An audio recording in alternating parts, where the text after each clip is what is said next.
le corrigé de la série numéro 5. Cette série bien sûr sera consacrée à la correction donc de la partie qui concerne l'équilibre keynésien, donc mais avec l'introduction du modèle ISLM. Donc pour des raisons techniques, cette série sera divisée en deux parties, donc en raison du volume des exercices, donc on va la présenter en deux parties. Donc cette vidéo sera consacrée à la présentation de la partie numéro 1. Voilà. On commence donc le premier exercice. Donc nous avons une économie fermée sans état, dont les variables globales sont représentées comme suit. Donc nous avons la fonction de la consommation qui s'écrit 100 plus 0,8 y, l'investissement, regardez bien, et les fonctions du taux d'intérêt, donc il y a une relation inverse entre le taux d'intérêt et l'investissement. Donc l'investissement s'écrit 150 moins 600 i avec le taux d'intérêt. Donc la fonction, donc la demande de la monnaie s'écrit donc 0,8 y plus 50 moins 400 i, donc il est fonction du revenu, aussi bien du revenu que du taux d'intérêt, et l'offre de la monnaie est considérable comme exogène, donc il est constant. Voilà, donc la première question consiste à calculer le taux d'intérêt et le revenu d'équilibre. Bien sûr, nous allons donc poursuivre la même qu'on a vu dans l'équilibre classique, l'équilibre bien sûr sans introduction du modèle ISLM. On va essayer donc cette fois-ci, on va essayer donc d'écrire la fonction de l'équilibre sur le marché des biens et services et sur le marché des monétaires. Donc sur le marché des biens et services, nous savons que la demande globale, dans cet exemple, le revenu global est égal à la consommation. Dans cet exemple, bien sûr, on a seulement la consommation et l'investissement, donc le revenu global, la demande globale est égale à la consommation plus l'investissement. On va essayer de remplacer la consommation par son expression et l'investissement par son expression. Voilà, donc 0,8 y plus 100 plus 150 moins 600 i. Bien sûr, on va essayer de l'objectif ici, c'est d'écrire y en fonction de i. Voilà, donc on aura donc y égale fonction de i égale 1250 moins 300 moins 3000 i. Voilà donc la fonction sur la fonction donc, de la courbe de l'IS, c'est-à-dire sur le marché des biens et services. Donc l'objectif c'est de bien sûr d'essayer d'écrire donc y en fonction de i. Voilà. On va essayer de faire maintenant la même chose sur le marché de la monnaie.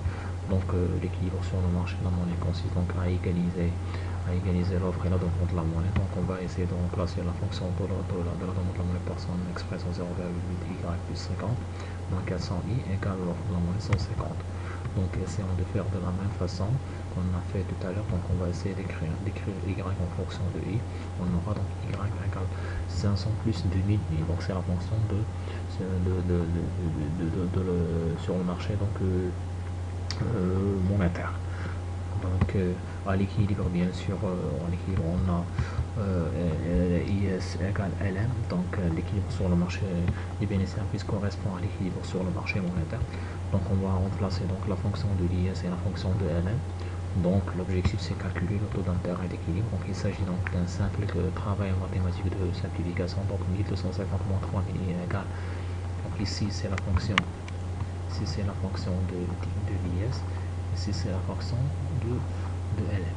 Donc l'objectif c'est simplifier cette expression là pour aboutir donc au taux d'intérêt d'équilibre. Donc le taux d'intérêt d'équilibre dans cet exemple est égal à 15%.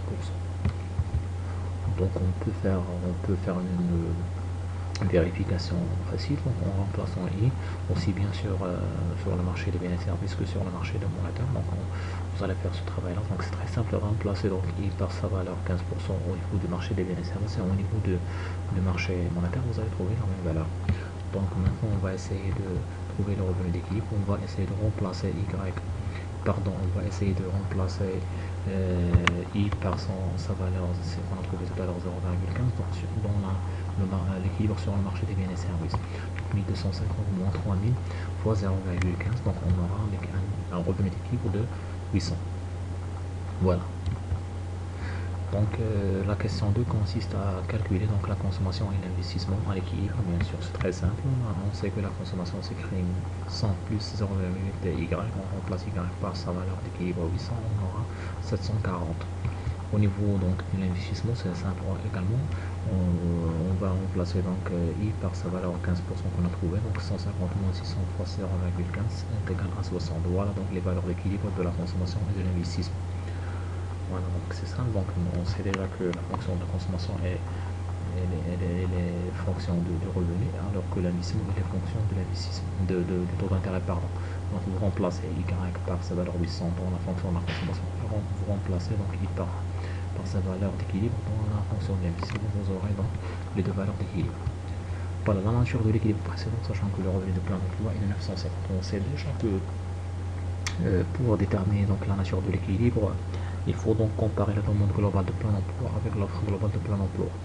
Donc nous avons déjà déterminé donc la fonction de la demande globale. Il convient maintenant de remplacer Y par sa valeur de plein emploi et de savoir quel est le niveau de la demande de plein emploi. Voilà, donc on a déjà démontré tout à l'heure que la fonction de la demande globale s'écrisera avec limite Y plus 100 plus 60. 60 donc c'est la valeur bien sûr c'est la valeur de l'investissement bien sûr qu'on a trouvé, donc on a déterminé sur l'équilibre, c'est la valeur qu'on a trouvée tout à l'heure bien sûr.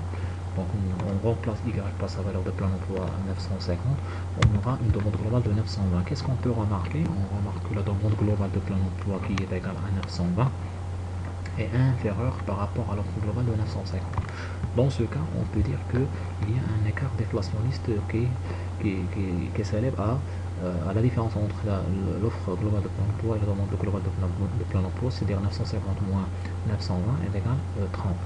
Donc automatiquement, il y a donc un équilibre de sous-emploi dans la mesure où le revenu de plein emploi de 950 est supérieur au revenu d'équilibre qu'on a calculé tout à l'heure de 800. Donc il s'agit donc d'un équilibre de sous-emploi.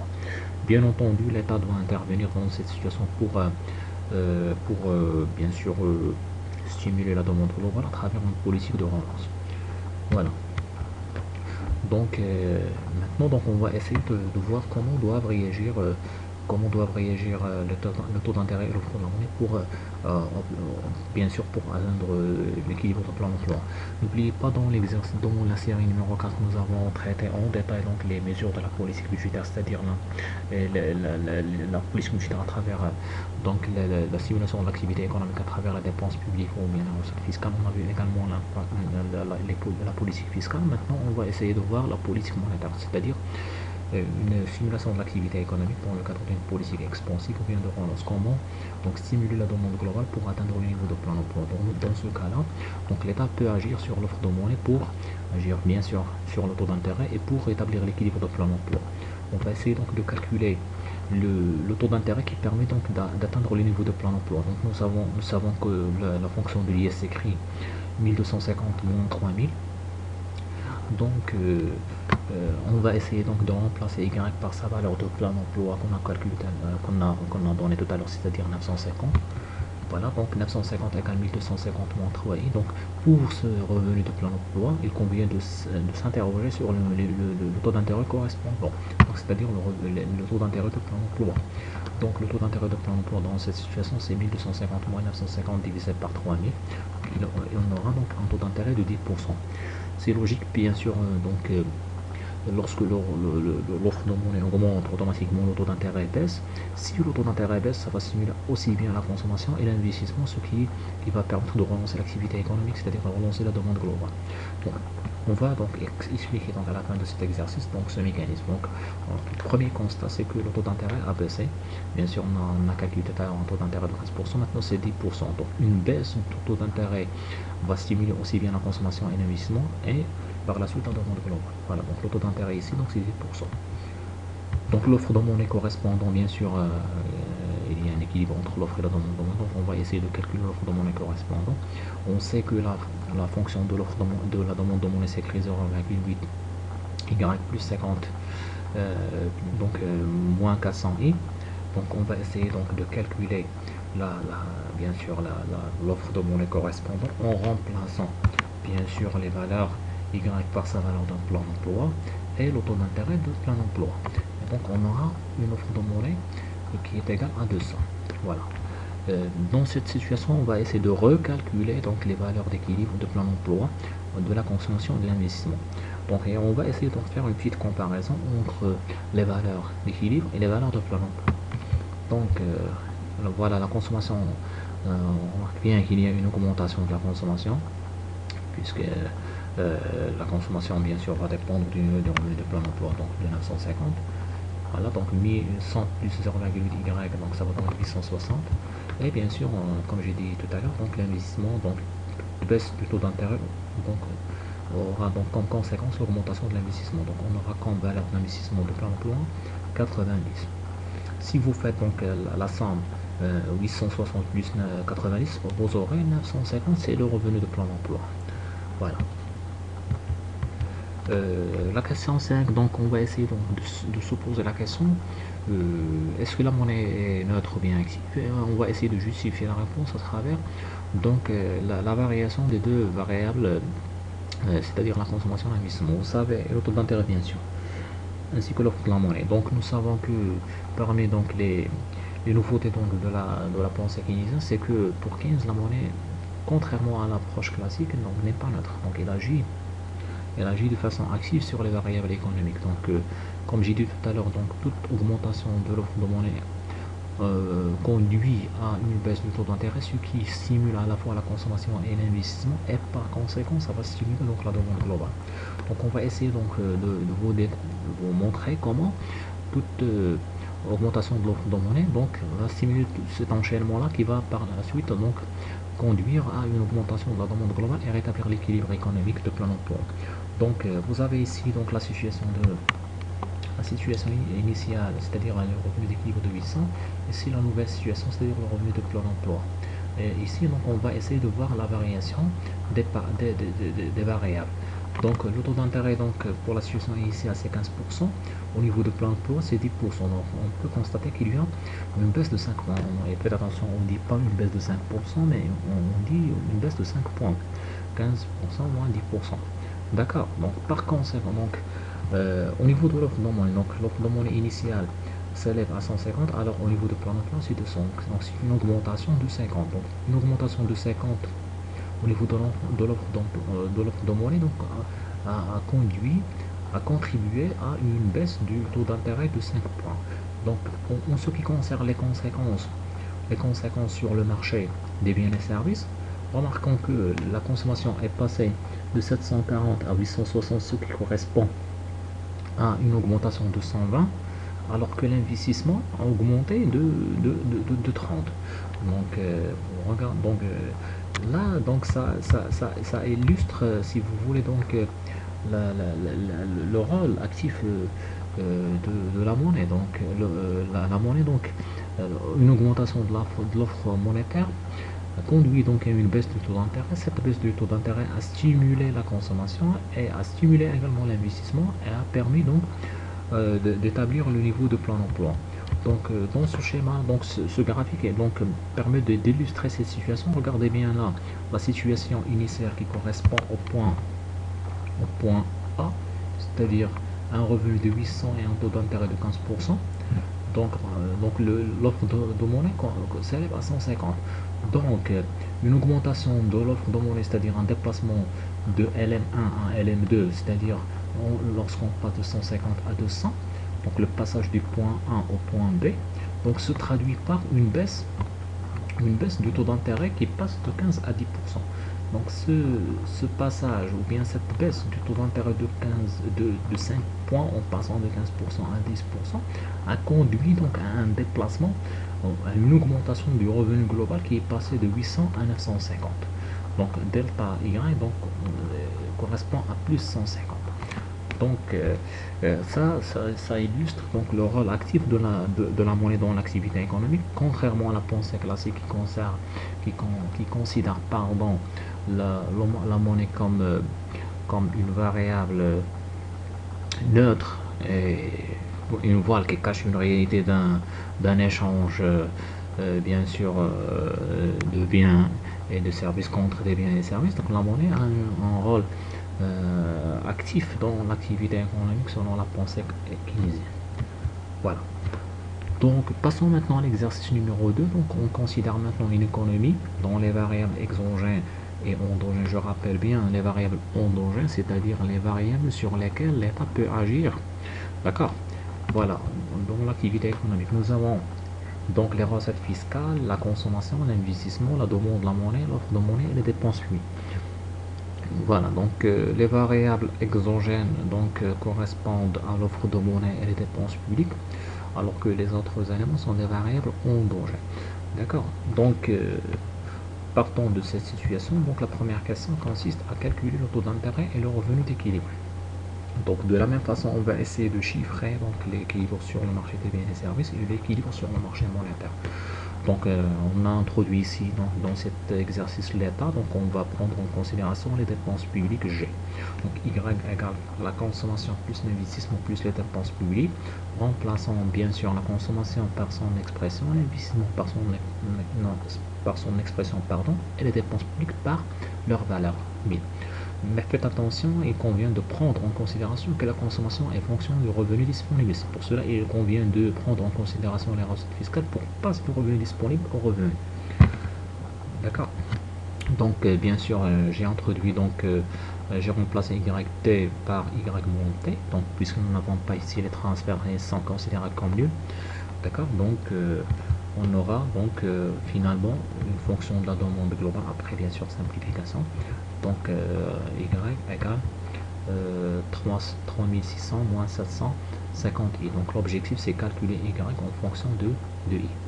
Voilà, donc la fonction de l'IS, la fonction d'équilibre sur le marché des biens et services.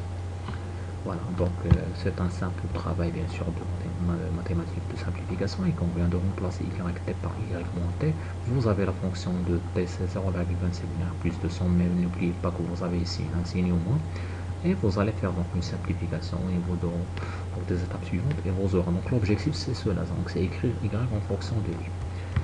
On va faire maintenant au niveau du marché monétaire, donc l'offre de monnaie égale la demande de monnaie, donc remplaçons la fonction de l'offre de monnaie de la demande de monnaie par son expression et l'offre de monnaie par sa valeur parce qu'il est considéré comme exogène.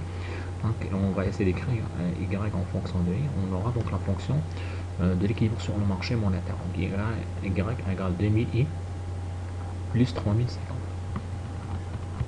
Voilà, donc maintenant à l'équilibre, on aura bien sûr l'équilibre aussi bien sur le marché des biens et services que sur le marché monétaire. Donc remplaçons IS par son expression, LM par son expression, et simplifions cette écriture, cette expression, et on aura un taux d'intérêt d'équilibre de 20%. Donc bien sûr, lorsque vous trouverez le taux d'intérêt d'équilibre, vous allez remplacer I par sa valeur sur le marché des biens et services et vous aurez le revenu d'équilibre.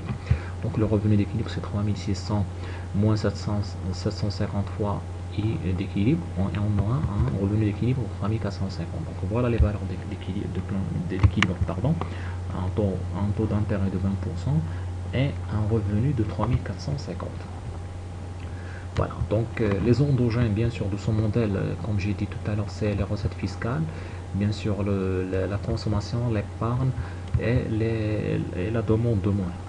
Voilà, donc on commence d'abord bien sûr par chiffrer et calculer donc les recettes fiscales. On va remplacer donc Y par sa valeur au niveau de la fonction des recettes fiscales. Donc on aura donc 200 plus 0,25 fois 3450 et on aura donc 1062,5. La deuxième étape consiste à calculer le revenu disponible. Donc bien sûr le revenu disponible pour pouvoir calculer l'épargne. Donc le revenu disponible c'est le revenu moins les recettes fiscales. Donc 3450 moins 1062,5 et on aura 2387,5. Donc la consommation, faites attention, elle est fonction du revenu disponible. C'est pour cela que j'ai calculé ici donc le revenu disponible. Donc 0,6 fois le revenu disponible 2387,5 plus 200 et vous aurez 2110.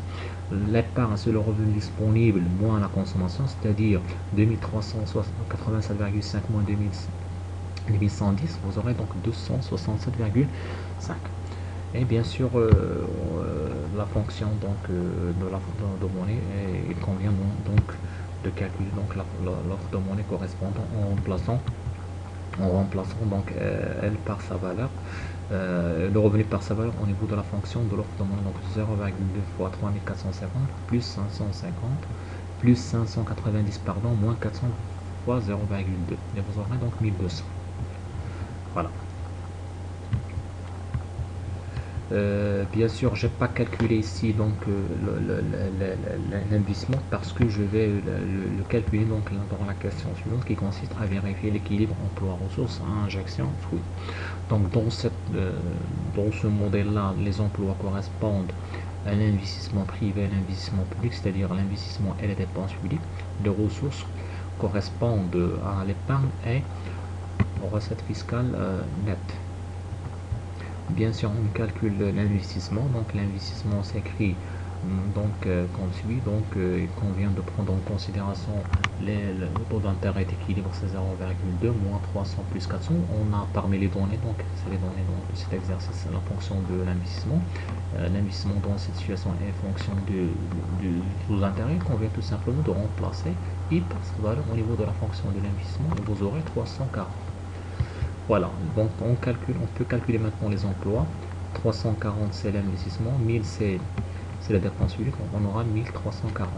Pour les ressources, l'épargne qu'on a calculé et les recettes fiscales qu'on a calculées. Donc 1062,5 plus 270 plus 2,5, on aura 1340. Qu'est-ce qu'on remarque?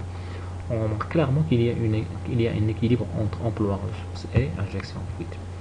Voilà, donc les emplois sont égaux aux ressources et également les injections sont égales aux flux.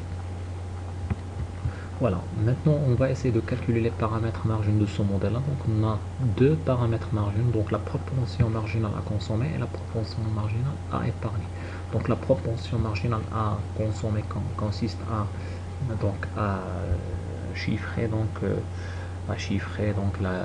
ou bien à calculer la dérivée de la consommation par rapport au revenu disponible. Donc la fonction du revenu disponible. Donc bien sûr on a la fonction de la consommation. On va essayer donc de chercher la dérivée première de la fonction du revenu disponible par rapport de la consommation par rapport au revenu disponible. On aura donc 0,8. On va essayer maintenant de calculer la fonction de la fonction et non pas la valeur de l'épargne. Donc la fonction afin de pouvoir calculer la dérivée donc de l'épargne par rapport au revenu disponible. Donc l'épargne s'écrit revenu disponible moins consommation. D'accord, en remplaçant la consommation par son expression 0,8 YT moins 200. D'accord, et vous aurez donc cette expression 0,2 YT moins 200. On va essayer donc de chercher la dérivée de l'épargne par rapport au revenu disponible et on aura cette valeur-là, c'est la propension marginale à épargner 0,2. Voilà, donc la propension marginale à consommer plus la propension marginale à épargner est égale à 0,8 plus 0,2 égale à 1. Voilà, donc on peut dire que la somme des paramètres marginaux est égale à 1. Voilà, la nature de l'équilibre précédent, sachant que le revenu de plein emploi est 3525. Donc de la même façon, on va essayer de chercher la demande globale de plein emploi. La demande globale de plein emploi pour un revenu de plein emploi de 3525. Bien sûr, on va essayer donc d'abord de déterminer la fonction de la demande globale. Bien sûr, on a expliqué tout à l'heure comment. Donc voilà, la fonction de la demande globale 0,6y plus 1380. Là, vous allez remplacer donc y par sa valeur de plein emploi et vous aurez donc une demande globale de plein emploi qui s'élève à 3495. Voilà.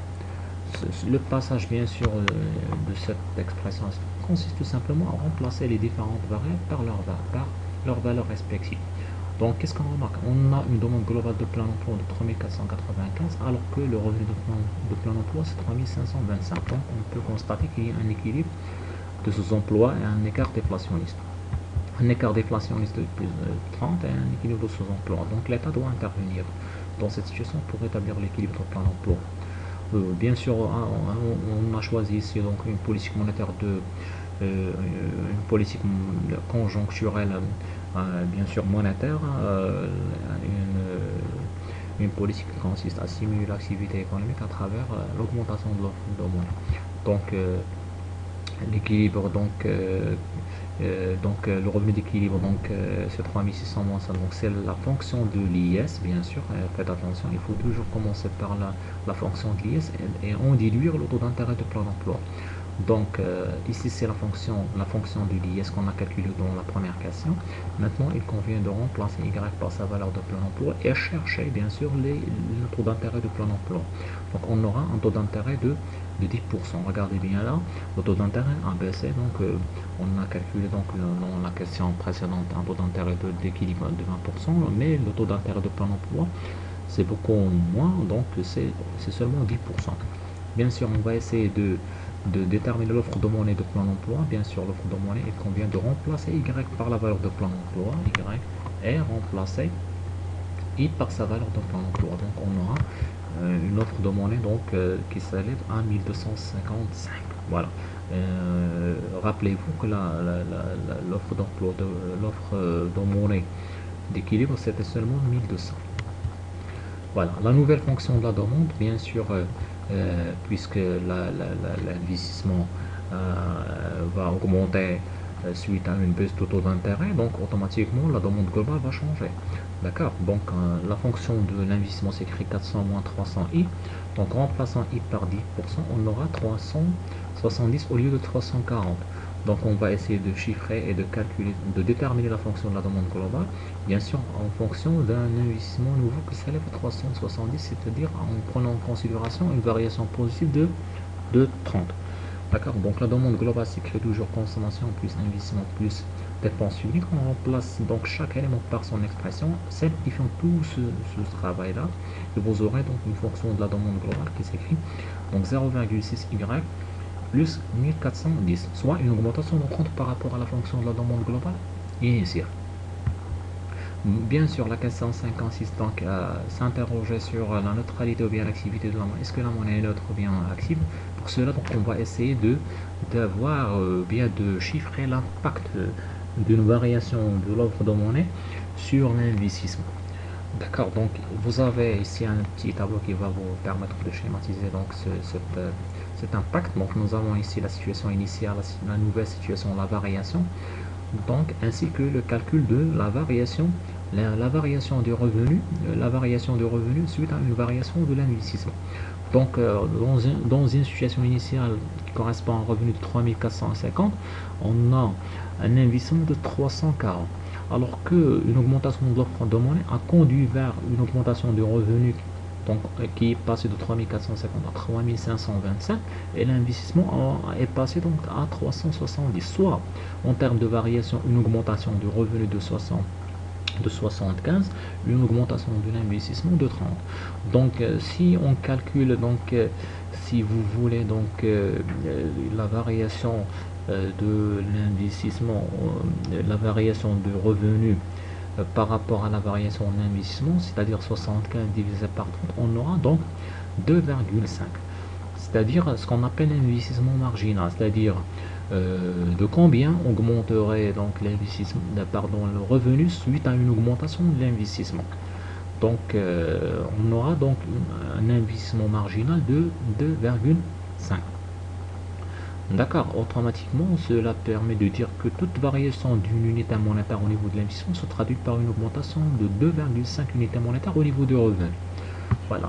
Donc on peut vérifier cette valeur à travers la méthode du multiplicateur, donc on a vu dans la série, en détail dans la série numéro 4. Donc le KI, c'est-à-dire le multiplicateur de l'investissement s'écrit 1 sur 1 moins C plus CT, donc remplaçons C par sa valeur petit c, c'est 0,8, petit t, c'est 0,25, c'est-à-dire le taux marginal d'imposition, et vous aurez le même résultat qu'on a trouvé tout à l'heure, c'est 2,5, c'est-à-dire lorsque l'investissement augmente d'une unité monétaire, le revenu augmente de 2,5 unités monétaires. Voilà donc en ce qui concerne cette première partie de la série numéro 5. N'oublie pas de réagir par rapport aux vidéos qu'on vous propose. Bien sûr, l'objectif c'est pas seulement de se contenter du suivi des vidéos, mais également de réagir sur la plateforme à travers des questions. On est là, toute l'équipe elle est là, donc sous la direction de Monsieur Slimani pour répondre à toutes vos questions, à toutes vos réactions. On est là pour répondre. Je vous souhaite bonne chance et à la prochaine, Inch'Allah. Bon courage.